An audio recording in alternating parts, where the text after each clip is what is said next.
Hi folks, and welcome to Schick Happens. Probably most of you know, or at least some of you know, that I put up a community post about a week ago saying that I was going to back off YouTube a little bit. And there was a few reasons I listed. And just in case you didn't see that, well, don't bother looking because I deleted it a couple days ago. But anyway, the folks that did read that and commented on it, I appreciate all the support, especially all you people that have been with me since I started this channel 2 years ago. You've been pretty faithful subscribers here. And I think the last video I put up was 2 weeks ago on summer mushroom hunting. But anyway, I just decided to take a little break from YouTube, and I'm going to continue to take that break. I might post a video once a week or once every 2 weeks. I've just been going at this for 2 solid years, full steam ahead. I think I've got over 300 videos that I put together, countless hours of filming and editing. And quite frankly, I just needed a break. But anyway, I thought I'd get a video up for an update of what I've been up to. Last weekend, my buddy Kyle from Dark 30 Outdoors came up for the weekend. And other than some filming for his channel, we just kind of messed around and did some cheesy footage for my other channel, Old Guy with Land. I posted a video there earlier this week. But I went fishing down in southern Ohio with him for my first muskie, and this was his first trip up here to this homestead. Just to kind of break the ice, get a layout of the property, and see what this homestead's all about. And we had a great time. We did some fishing.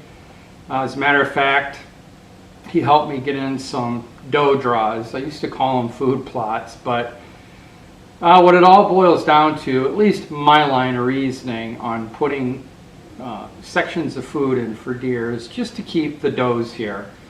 There's not a lot of buck activity in the spring and summer on this property.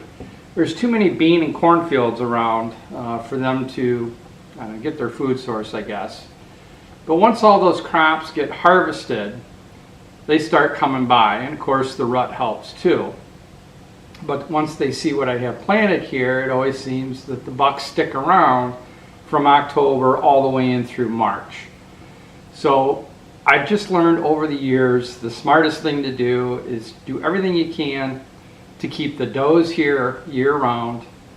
And I'm also learning that clover and alfalfa is the way to go, at least for 60% of my plots. There's some other things that we put in, some brassicas, sorghum, mixes of various things. But anyway, that's one of the things that Kyle helped me on last weekend, and the weekend before that I was putting in some other food plots, deer draws, doe draws, whatever you want to call them. A couple of the other things I've been doing, hitting hard, is hunting for summer mushrooms. And for 2 days straight, I really hit the chanterelles hard, got them cleaned up, pre-cooked, bagged, and in the freezer. And then there was a handful of other ones that I've been dehydrating.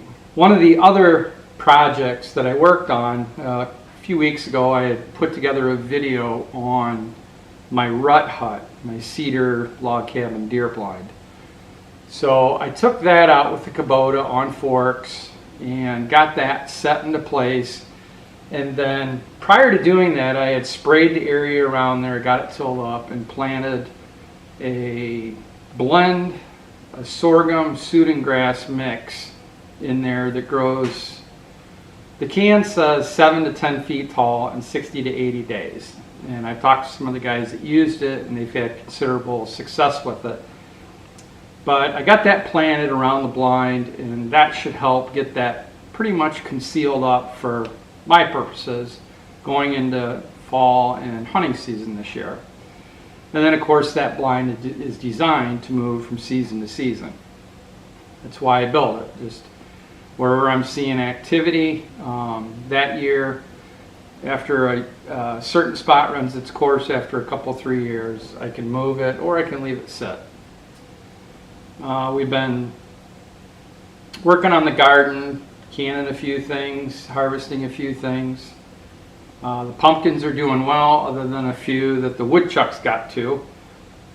And of course, on top of all that, still going to work 40 hours a week.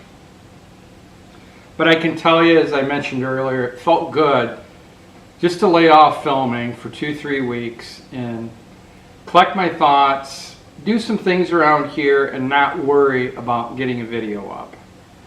It's not like I'm making money hand over fist on YouTube. I do it for fun mostly. The few dollars that I generate each month just goes towards a couple beers. But I didn't want to go too long without posting something. I know that there's a lot of you out there that enjoy this channel, the videos that I bring to it, the humor, the Schickster, everything. And I know many times I've heard you'll never be successful on YouTube if you don't stay in your lane. Stick with one thing, and that's the only way you're going to grow. That's not me. I just, out here on this property, if I want to film something, I just film it. I jump all over the place. And quite frankly, some of the best comments I've ever got from my viewers is the reason I like this channel is you never know what you're going to get. And that's my philosophy on this channel. I mean, if it doesn't grow, it doesn't grow. I still like making videos. I just needed to take a break for a while. So anyway, there's some updates. Like I said, it might be a week or two before I post the next video. It's been extremely hot here. I mean, for Northwest Ohio, you know, mid-90s with 85, 90, 100% humidity is just unbearable for me. So that even took a little bit of wind out of the sail for filming, just the weather in itself. But it's going to start cooling around here. We'll turn the corner. I'll probably kick it in gear and spend a little more time putting some videos together. But anyway, I want to thank all of you so far into this 2-year journey of following me here on Schick Happens. I'll be posting again, and I'm sure the Schickster will show up on occasion as well. So until next time, cheers.